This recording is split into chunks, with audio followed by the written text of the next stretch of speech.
Tonight, the voting's over in Iran, but a new battle's beginning as both incumbent President Ahmadinejad and his main challenger claim victory. I'm Maggie Rodriguez. Also tonight, there is nothing wrong with your television. America switches to digital TV. Got the picture? More than 2 million homes may not. Bullying, it's become an epidemic, and now pediatricians are being called in to treat it. And a budding friendship that had a most unlikely beginning in Steve Hartman's Assignment America. This is the CBS Evening News with Katie Couric. Good evening. Katie's on assignment. The entire world is watching the presidential election in Iran for signs of where that country is headed. Tonight, the voting's over, but both major candidates are claiming victory. It's a battle between a hardline incumbent who's antagonized the United States for years and an opponent promising change. Elizabeth Palmer is in Tehran tonight. Elizabeth, good evening. This election has been a wild ride all the way, and it's remained too close to call right to the very end. In fact, today when we were going around from polling station to polling station, we found candidates so dominated whole neighborhoods that it was just impossible to get any sense of which way the vote was going. First, the challenger, Mir Hossein Mousavi, claimed in spite of dirty tricks at the poll, evidence showed that he was the winner. An hour later, sources in President Mahmoud Ahmadinejad's camp claimed that he'd won. Both sides are clearly digging in, even though official results aren't expected until tomorrow.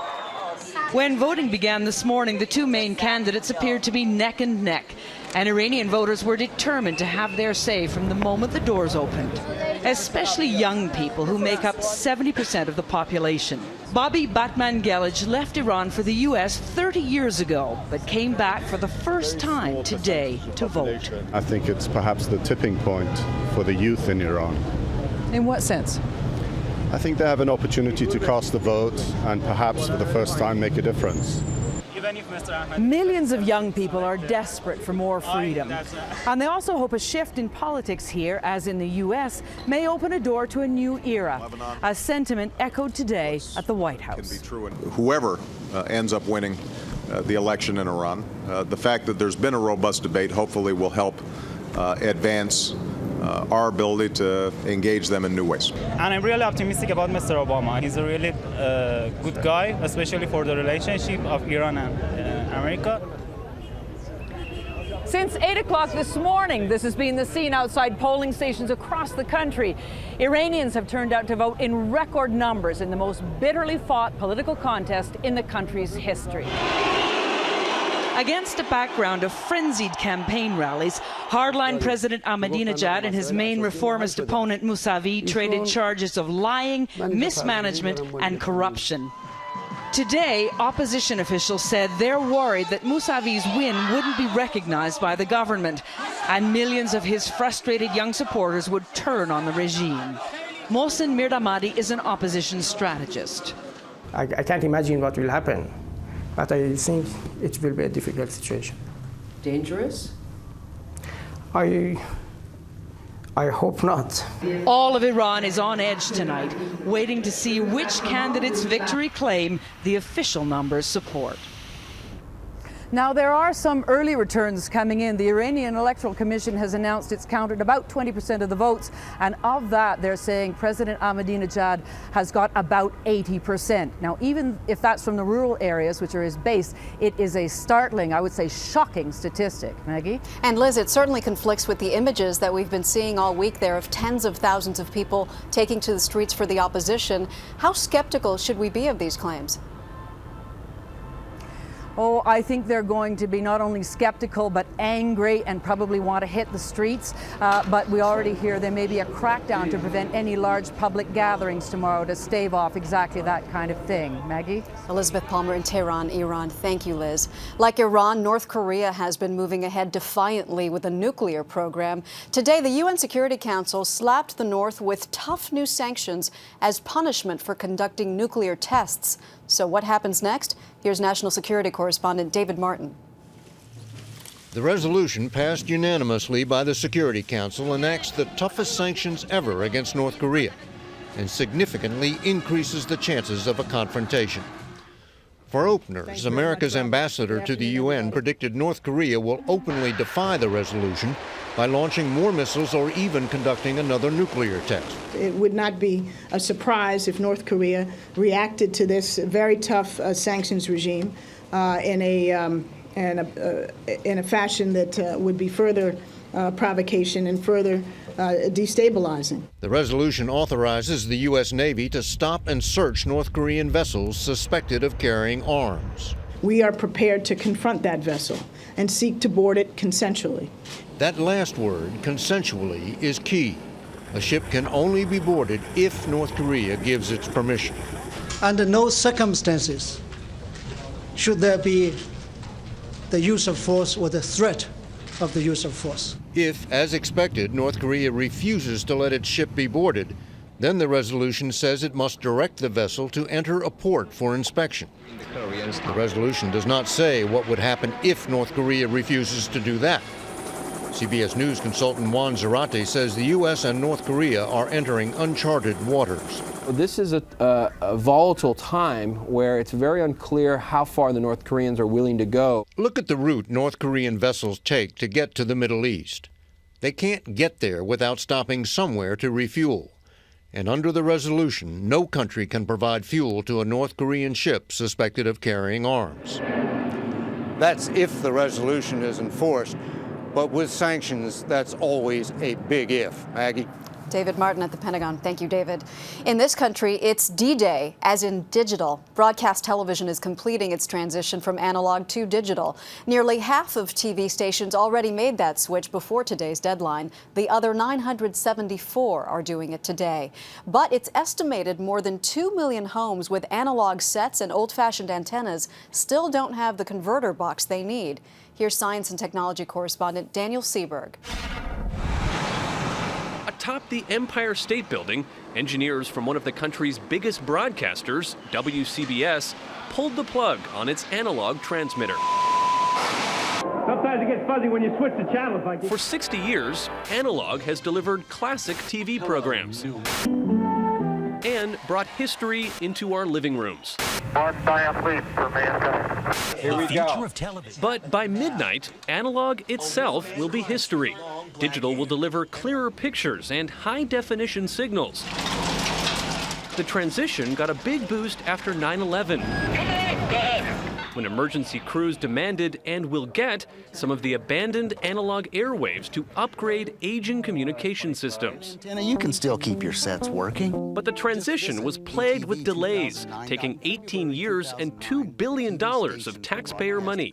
And still, as many as 2 million homes, many of them in areas with large non-English speaking populations, could wake up Saturday to something like this. Well, think about it. It's a massive technological program being run by the government. There's a problem right there. Sets connected to cable or satellite are unaffected, as are most newer TVs. Older sets with a proper antenna will still work, but they'll need a $50 to $60 converter box. This is gonna go to your TV. Neil Dick used a $40 government coupon to help buy his. I mean, if I don't do this, I won't have any television service. Help centers are fielding calls, and thousands of technicians, including volunteer firefighters, are helping people set up their TVs. We know there will be some disruption this weekend and over the coming weeks, but it won't be for our not trying. One hidden problem, in fringe areas, analog often delivered a snowy, hazy, but viewable image like this. With a weak digital signal, it's likely to simply freeze up, like this. One group is already touting the next TV frontier. The cell phone industry paid billions for once public airwaves, hoping you'll pay for TV delivered. If you or someone you know is not prepared for the switch, the FCC has set up a hotline to get help. The number is 1-888-CALL-FCC. Still ahead on the CBS Evening News, bullying. It may not be a disease, but doctors are trying to cure it. And up next, a CBS News investigation. Were crimes committed as investors in AIG lost hundreds of millions of dollars?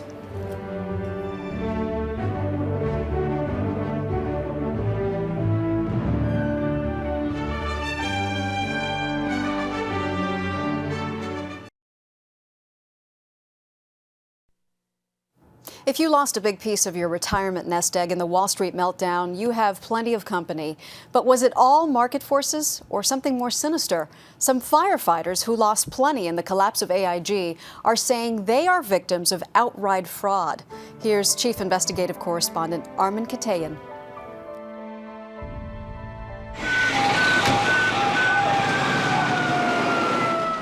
Police and firemen in Jacksonville, Florida say they could have swallowed the $3 million loss in their pension fund until they discovered AIG executives may have dealt in deception, leading to the collapse of the company's stock. They're corporate criminals and boardroom bandits. It was a financial house of cards in a windstorm. Today, the Jacksonville Police and Fire Pension Fund is part of a massive civil lawsuit involving tens of billions of dollars and more than 700,000 government employees and investors across the country. Our members surely want them to be held accountable if there was any wrongdoing. The class action complaint charges former CEO Martin Sullivan and ex-chief financial officer Steven Benzinger, among others, conducted a campaign to obscure the true risks facing the company. And they aren't the only ones pointing a finger at the very top of AIG. CBS News has learned that officials at PricewaterhouseCoopers, AIG's independent auditor, are cooperating with Justice Department and SEC investigations. Specifically, the auditors have told federal investigators they were repeatedly denied access to key information and employees by senior AIG executives. And it wasn't until the first week of November 2007, after weeks of stonewalling, that AIG executives revealed that 6 investment banks were demanding at least $3 billion to cover potential losses tied to risky mortgages. AIG's overall portfolio is... Yet a month later, on a December conference call with investors, CEO Sullivan downplayed any problems. The probability that it will sustain an economic loss is close to zero. There's no risk to the company, no risk to the investors, no risk in the underlying assets. False, false, false. Sullivan, who denied any wrongdoing at a House hearing, did not respond to requests for comment from CBS News. As for Benzinger, we tracked him down at his summer home outside New York City. I'm not talking about this. Do you think you should have known? Was there a fiduciary duty on your part to... I'm sorry, I'm not talking about this. Thanks. Documents show Benzinger earned more than $20 million as CFO and could receive $10 million more in severance money, while thousands of middle-class men and women who protect just one American city have seen 70 years worth of their pension money go up in smoke. Armen Keteyian, CBS News, Jacksonville, Florida. Former President George H.W. Bush turned 85 today. He turned and he jumped. Mr. Bush made good on his promise to mark his birthday with a skydive, just as he did when he turned 75 and again at 80. It was a tandem jump with a member of the Army's Golden Knights. The 41st president said that he's trying to set an example for other seniors. But just because you're an old guy, you don't have to sit around drooling in the corner. Get out and do something. Get out and enjoy life. The entire Bush family was enjoying life at Kennebunkport, Maine for the occasion, including former President George W. and former Florida Governor Jeb. The senior Mr. Bush says that he will jump again when he turns 90. And we believe him. Coming up next, battling bullies. There's a new sheriff in town, your kid's doctor.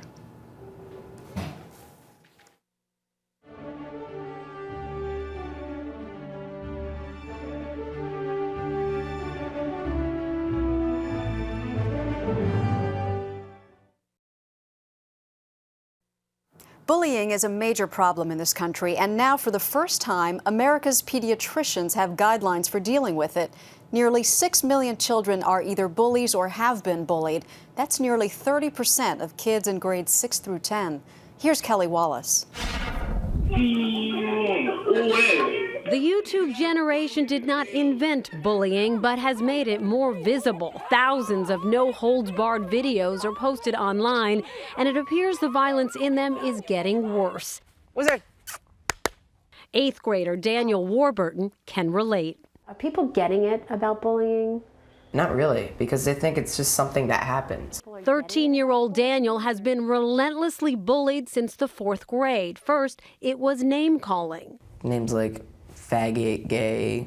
They would like use very vile words. Then last year on the football field, it got physical. Daniel was repeatedly tackled by 7 teammates to the point of unconsciousness. They just left him there. And he was so afraid to say anything that by the time the coaches got down to the field for practice, he just got up and went through the whole practice. To help kids like Daniel, the American Academy of Pediatrics has come out with new recommendations for pediatricians, which include increasing parents, administrators, and teachers' awareness of bullying. The biggest misconception in this country is that bullying is normative behavior, that this is just kids being kids, and that it really is no big deal. Wright cites a study which found that in 2/3 of school shootings from West Paducah, Kentucky to Columbine, the shooters had been repeatedly bullied. Another study found 60% of bullies in grades 6 through 9 had at least one criminal conviction by age 24.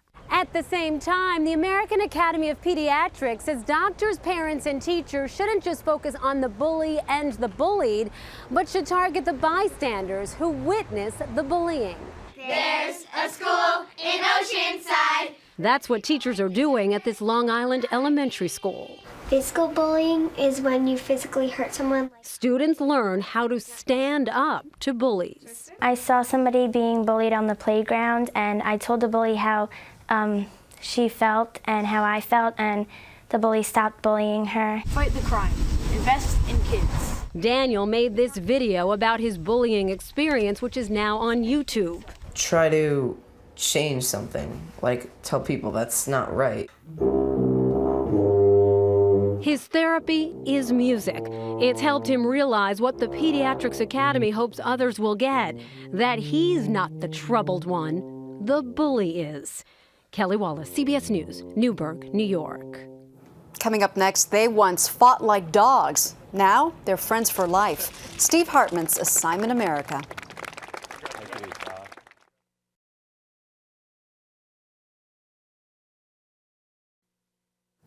We end tonight with 2 men who've become the best of friends. They first met a few years back in the military, but they didn't exactly hit it off right away. Professional differences got in the way. Steve Hartman tells us they were trying to kill each other.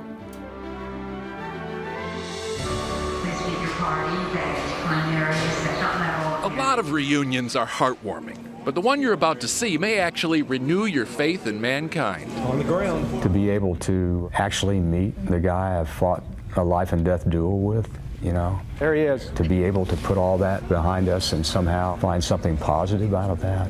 It was the right thing to do. This is Nguyen Hong Mi and Dan Cherry's first meeting as friends.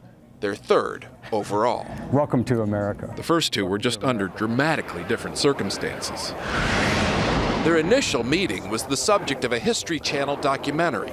Combining computer animation with actual cockpit voice recordings, it told the story of one of the most dramatic dogfights of the Vietnam War. There's a MiG, right? MiG-21. Go get him, Dan. Pilot Dan Cherry had engaged a North Vietnamese MiG fighter, and after a prolonged cat and mouse, I was not going to let this guy get away. Cherry fired the Sparrow missile that would give him not only his one and only shoot-down of the war, I got him. but his first glimpse of his future friend, a very lucky North Vietnamese pilot named Nguyen Hong Mi. Headed home. Flash forward 32 years. There she was, sitting right there in a grassy field. In 2004, Dan found his old plane outside a VFW hall near Dayton, Ohio. All these memories came flooding back to me. The first thing I started thinking about was the fate of the MiG pilot. I wonder if he really did survive. When he hit the ground, was he okay? Was he injured? Did he have a family? After an exhaustive, unproductive search, Dan heard about a TV show in Vietnam called The Separation Never Seems to Have Existed. That's the name of the show? That's the way it translates. Is it like This Is Your Life? Exactly. Dan sent a letter to the show, which led to their second meeting. We had a very firm handshake, and he says, "Welcome to my country. I'm glad to see that you're in good health, and I hope that we can be friends." After the show, Hong Mi invited Dan back to his home, let him hold his grandson. It was a special thing, and I thought to myself, how quickly has trust developed between the two of us? Which brings us to their third meeting. Just a few weeks ago, Hong Mi came to visit Dan at his home in Bowling Green, Kentucky. First order of business, fawning over Dan's grandchildren. Hong Mi also helped cut the ribbon at Bowling Green's Aviation Heritage Park, new home of Dan's old plane. Obviously, Hong Mi bears no bitterness, although he doesn't like the name of Dan's book. I never considered Dan and I to be enemies, he said. I had to fulfill my duty, and Dan had to fulfill his. Fortunately, today they share the same sense of duty. We hope that the fact that we've been able to reconcile our differences might somehow help Vietnam veterans on both sides. Both sides of the war, and all corners of the world. Steve Hartman, CBS News, Bowling Green, Kentucky. What a story. And that does it for the CBS Evening News for tonight. Jeff Glor will be here tomorrow. For Katie Couric, I'm Maggie Rodriguez. I'll see you next week on The Early Show. Good night.